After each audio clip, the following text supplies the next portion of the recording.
책은 당신의 삶을 바꿀 수 있습니다. 안녕하세요. 책입니다. 들으면 들을수록 여러분들의 운이 좋아지는 읽고 떠들기 시작하겠습니다. 오늘 소개드릴 책은 말투의 편집이라는 책입니다. 김범준이라는 분이 지으셨고요. 홍익출판사에서 출판된 책이고 2020년 4월에 출간된 책입니다.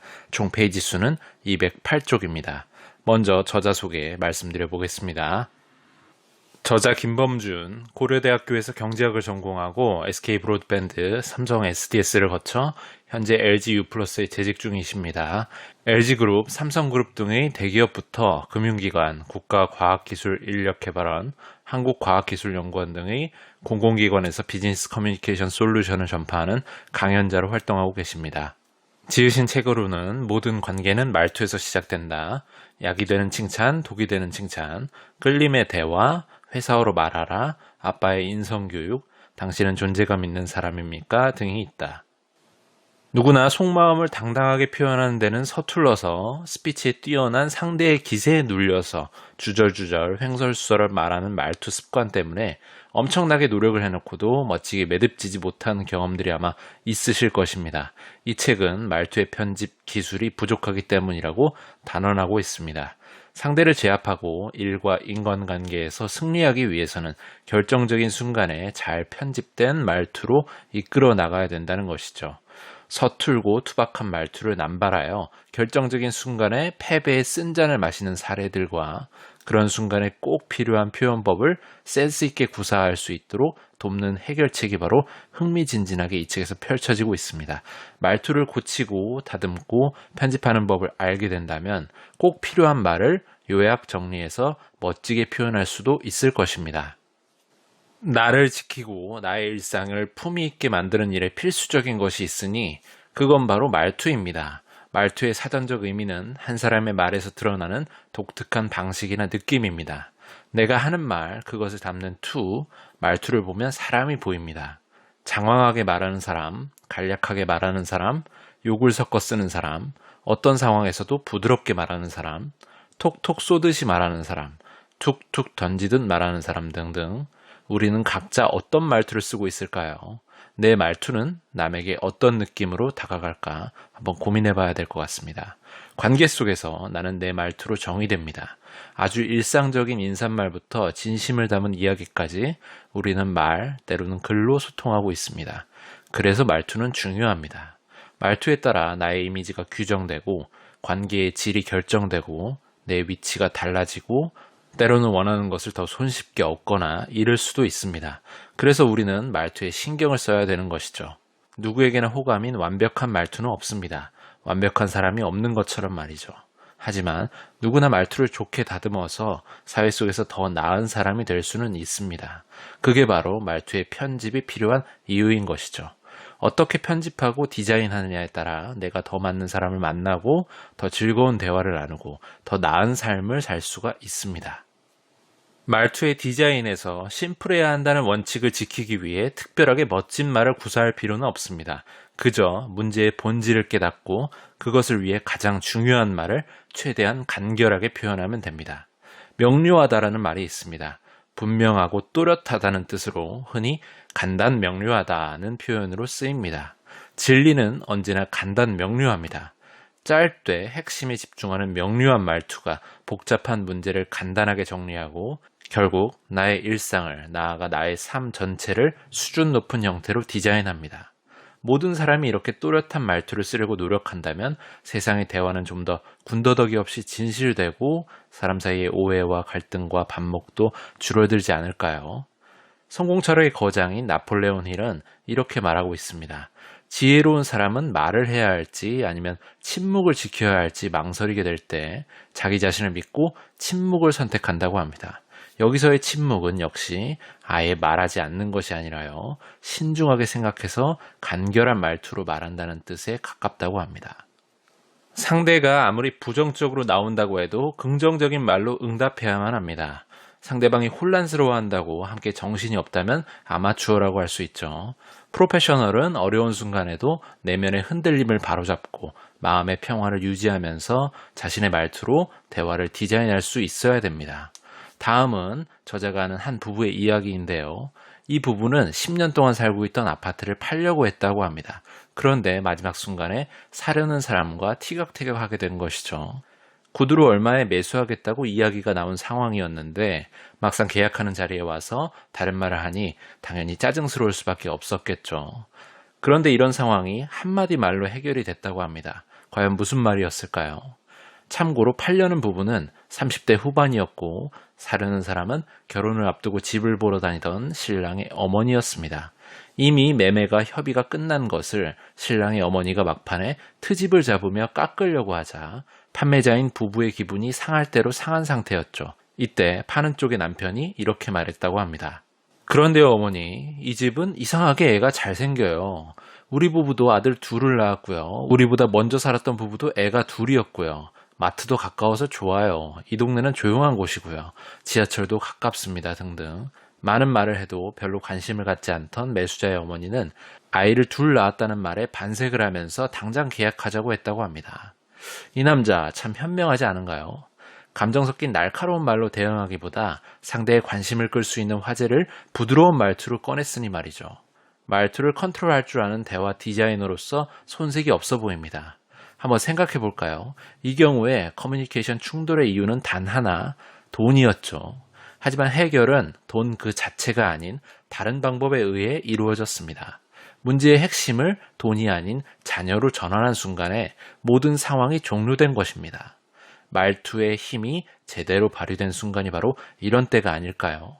상대방이 원하는 것을 한 번 더 생각해보고 차분하게 표현하는 말투, 주어진 이슈에 매몰되지 않고 좀 더 넓은 시각에서 상황을 전환시킬 줄 아는 말투, 이런 것을 하루에 하나씩이라도 축적하는 연습이 필요하겠습니다. 의견이나 이해의 충돌을 우리는 마찰이라고 부릅니다. 따라서 원만한 인간관계는 마찰을 어떻게 없애고 적절하게 유지하느냐에 달려있다고 볼 수가 있겠죠. 인간관계에서 자신의 강점을 어디에 어떻게 발휘해야 힘이 되는지를 알기 위해서는 자기 주변의 사람들과 어떻게 관계를 맺으며 어떤 불협화음이 있는지를 관찰하는 게 우선입니다. 마찰은 보통 부정적인 의미로 여겨져서 마땅히 없애야 할 무엇으로 생각이 되고 있습니다. 하지만 마찰이 없다면 무작정 좋은 것일까요? 거꾸로 마찰이 없는 인간관계는 무조건 유익하기만 할까요? 오히려 마찰이 예상되는 상황에서 상대와 적절한 거리를 두고 관계를 원활하게 만들어 나갈 수 있어야만 합니다.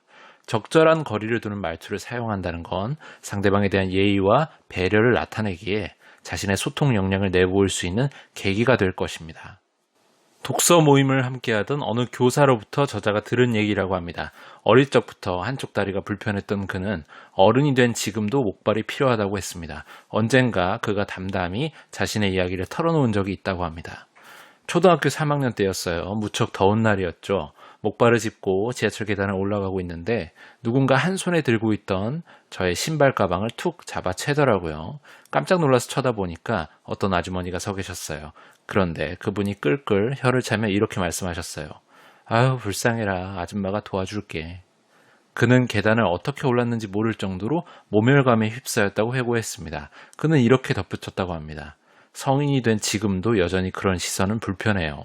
나이도 먹을 만큼 먹었고 그런 일을 겪을 만큼 겪었지만 여전해요. 누군가의 갑작스런 동정의 말이나 시선은 받아들이기가 힘이 듭니다. 어릴 때와 달라진 점이 있다면 이제는 그런 일방적인 동정은 적극적으로 거부한다는 것입니다. 그는 이제 완연히 성인이 되었지만 누군가 자신의 목발과 다리를 빤히 쳐다보는 시선은 여전히 불편하다고 말했습니다. 일방적인 동정이 섞인 시선은 폭력일 뿐이라고 말이죠. 그러면서 이제는 그런 시선에 고개를 푹 숙이거나 피하지만은 않는다고 합니다. 대신에 당당히 대응을 해준다고 합니다. 제가 그렇게 이상한가요? 라고 말이죠. 이제 그는 상대의 불필요한 관심으로부터 벗어날 줄 알고 자신의 의지를 지키는 일에도 두려움 따위는 없습니다. 회피를 선택하는 대신에 잘못된 상황을 만들어낸 상대방에게 주저하지 않고 자신의 의사를 표현하는 직진을 선택한 것입니다. 상대의 몸이 불편하고 자기는 멀쩡하다고 해서 무조건 동정어린 눈으로 바라볼 권리를 가진 사람은 아무도 없습니다. 어느 그룹의 총수가 그 회사가 운영하는 골프장에 들렀다고 합니다. 티샷 전에 주변을 둘러보던 그 총수가 때마침 주변에 있던 관리인에게 이렇게 물었다고 합니다. 이 주변에 나무를 심으면 좋겠는데 어떤 나무가 어울릴까요? 관리인이 잠시 머뭇거리다가 소나무가 좋겠다고 대답했다고 합니다. 이에 그룹 총수는 머리를 끄덕이며 이렇게 말했다고 합니다. 좋은 생각입니다. 그럼 소나무를 심어보시죠. 라운딩이 끝나고 함께 운동했던 사람이 총수에게 물었습니다. 그냥 소나무를 심으라고 하면 될 텐데 왜 관리인에게 의견을 물어보셨나요? 이에 대한 총수의 말은 이랬습니다. 그곳에는 누구라도 소나무가 어울린다고 생각했을 겁니다. 하지만 내가 시켜서 하는 것보다 스스로 의견을 내고 그것을 한다면 좀 더 기쁘게 일할 수 있지 않겠습니까? 더 나은 내일은 혼자의 힘으로는 불가능합니다. 누군가의 도움을 받아야 할 때가 분명히 있는 것이죠. 그것을 위해서라도 나 자신의 일상을 아름답게 편집하는 말투가 필요하고 해야 할 말을 하는 것에 그치지 않고 해야 할 말을 상대방이 자연스럽게 대신하도록 할 수 있어야만 합니다. 위의 사례에서 총수가 이렇게 말했다고 한번 생각해 보시죠. 여기 뭐 좀 심지 않고 그동안 뭘 했어요? 가만히 있어보자. 소나무가 좋겠네. 그래요. 소나무 좀 심어봐요. 참, 내가 이런 것까지 말해줘야 하나? 그렇게 했더라면 관리인은 어떤 마음으로 일을 했을까요? 이후에 더 나은 아이디어를 찾았다고 해도 적극적으로 의견을 내지는 아마 않았을 것입니다. 어차피 총수가 통반장을 다 해먹을 텐데 조용히 있는 게 남는 거라며 소극적인 구성원이 되었겠죠. 조직 구성원 개개인의 의견을 끌어내려는 노력이 바로 우리가 배워야 할 이러한 말투 디자인이 아닐까 싶습니다. 새는 알에서 나오려고 투쟁한다. 알은 세계다. 태어나려는 자는 하나의 세계를 파괴하지 않으면 안 된다. 소설 데미안에 나오는 말로 하늘을 나는 새가 되기 위해서는 반드시 자신을 보호하던 알을 깨고 나와야 하듯이 인간의 성장도 마찬가지라는 의미의 유명한 문장입니다. 내 일상의 아름다움도 마찬가지라고 할 수 있습니다. 이전의 생각이나 관습, 방식 등에서 깨어날 때 비로소 더 큰 세계로 나아갈 수가 있는 것이죠. 어떻게 깨어날 것인가? 내가 알지 못한 것들을 알고 있는 사람의 지혜를 어떻게 깨어날 수가 있겠습니까? 바로 내가 알지 못한 것들을 알고 있는 사람의 지혜를 빌릴 줄 알아야만 합니다. 누군가의 말을 잘 듣고 또 그것을 상대방의 관점에서 이해를 한 후에 비로소 말하겠다라는 조심스럽고 진지한 말투가 일상 속에 있으면 좋겠습니다. 우리에겐 배우고 성장하려는 태도가 필요합니다. 독서를 한번 예를 들어볼까요? 독서는 자신을 둘러싼 세계를 깨고 더 넓은 세계로 나아가는데 꼭 필요한 도구라고 할 수가 있겠습니다. 다만 자신이 기존에 가지고 있던 생각이나 방식에 박수를 치는 메시지만 찾으려는 독서는 경계해야만 합니다.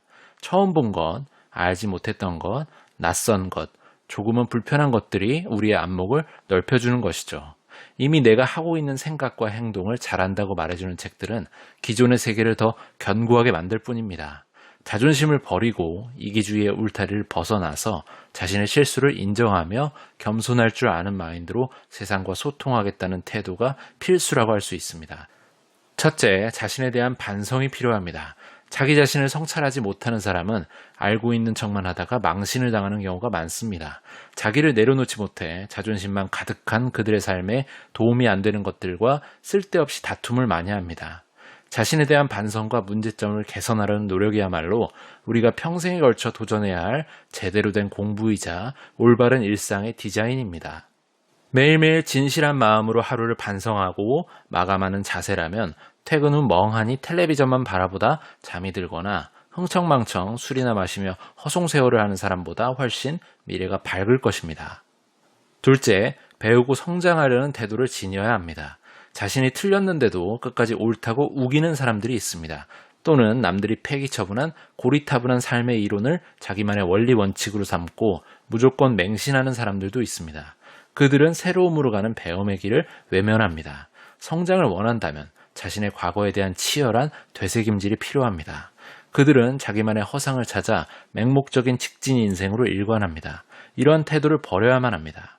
읽고 사색하고 타인의 성공 사례에서 배우고 그런 노력을 통해 자기의 삶을 마치 오래된 건축물을 리모델링하듯이 새롭게 세워야만 합니다. 셋째, 남의 도움을 받는 일에 적극적이어야 합니다.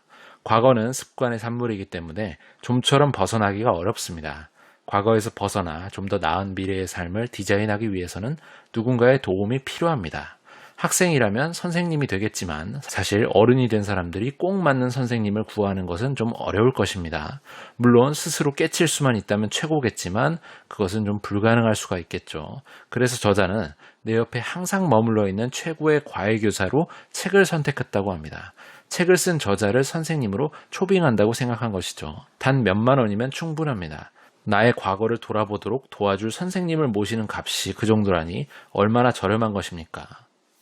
대화에 있어서도 문제를 끝까지 잘 듣고 답하는 원칙은 정말로 중요합니다. 직장에서 흔하게 빚어지는 갈등은 대부분 상대의 말을 끝까지 듣지 않는 데서 일어나는 경우가 많습니다. 상대의 말을 끝까지 들어주는 것만으로도 문제가 해결된다는 것을 알아야만 합니다. 상대의 말을 잘 듣지 못하면 내 소중한 시간을 이중으로 낭비하고 결국 내 삶에 불편함을 가져오게 되는 것입니다. 사람들은 저마다 자기만의 말투를 가지고 있습니다. 결론을 처음부터 말하는 사람도 있고요. 나중에 말하는 사람도 있습니다. 중요한 것은 자신의 대화법과 맞지 않더라도 끝까지 들을 줄 알아야 한다는 것입니다. 그것이 바로 상대에 대한 예의입니다. 물론 사회에는 별의별 사람이 다 있죠. 입만 열면 자기 자랑을 늘어놓는 젊은이, 3분만 말해도 될 걸 1시간씩 질질 끄는 사람, 온갖 수식어를 갖다 붙이며 유식함을 드러내려는 꼰대라고 불리는 그들이 말입니다. 참고 끝까지 듣는다는 것은 그야말로 인내를 요하는 일이라 볼 수 있겠죠. 그럼에도 상대방의 말을 묵묵히 들어주는 태도는 정말로 중요합니다. 상대가 하고 싶은 말의 결론이 당신이 짐작한 내용이 아닐 확률이 높기 때문입니다. 그뿐만 아니라 자기가 하던 말의 중간이 잘리거나 이의를 제기받고 기분 좋을 사람은 어디에도 없습니다. 거꾸로 자기 말을 끝까지 들어주는 사람은 정말로 어디서나 환대를 받게 되는 것입니다. 시험 문제를 풀 때 질문의 마지막 물음표까지 음미하며 읽는 것이 중요하듯이 누군가와 소통에 성공하려면 끝까지 들어야만 합니다. 중간에 말을 끊지 않고 끝까지 듣고서 나중에 내 말을 하는 여유가 필요합니다. 물론 이것은 쉽지 않습니다.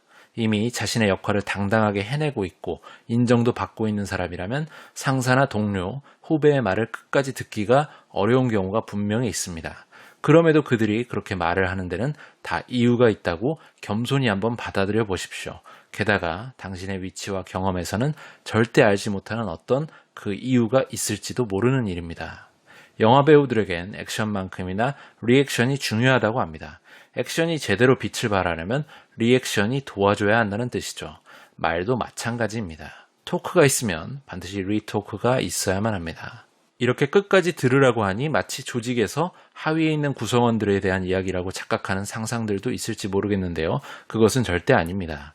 혹시 당신이 조직에서 리더의 역할을 하고 있다면 끝까지 듣는 경청의 태도는 정말로 중요합니다. 업무상 많은 회의를 주재하는 중견기업의 한 임원은 회의실에 들어가기 전에 마음속으로 복창하는 게 두 가지가 있다고 합니다. 첫 번째, 말수를 줄이자. 두 번째, 목소리를 낮추자. 이렇게 다짐하는 이유는 단 하나라고 합니다. 직원들의 이야기를 더 많이 듣기 위해서입니다. 그럼에도 회의가 시작되면 자기도 모르게 화가 나는 경우가 많았다고 합니다. 그래서 마음속 다짐에만 그치지 않고 아예 회의 자료 위쪽에 말수를 줄이자, 목소리를 낮추자 이 두 가지를 먼저 메모해 둔다고 합니다. 그렇게 해놓고는 뭔가 불쑥 말을 하고 싶어질 때는 두 문장에 시선을 두면서 자신을 다독거린다고 하죠.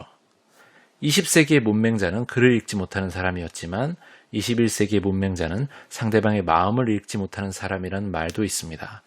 당신은 혹시 상대방의 말을 알아듣지 못하는 21세기형 문맹자가 아닙니까?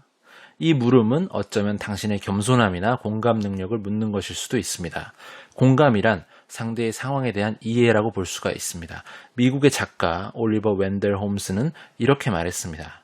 말하는 건 지식의 영역이지만 경청은 지혜의 특권이다. 잘 듣는 것이 진정으로 지혜로운 자의 모습이라는 뜻이죠. 그러니 항상 자신에게 이렇게 한번 물어보시기 바랍니다. 나는 잘 듣고 있는가? 오늘은 여기까지 하겠습니다. 유익하셨거나 도움이 되셨다면 구독과 좋아요 부탁드립니다. 이 채널을 유지하는 힘입니다. 감사합니다.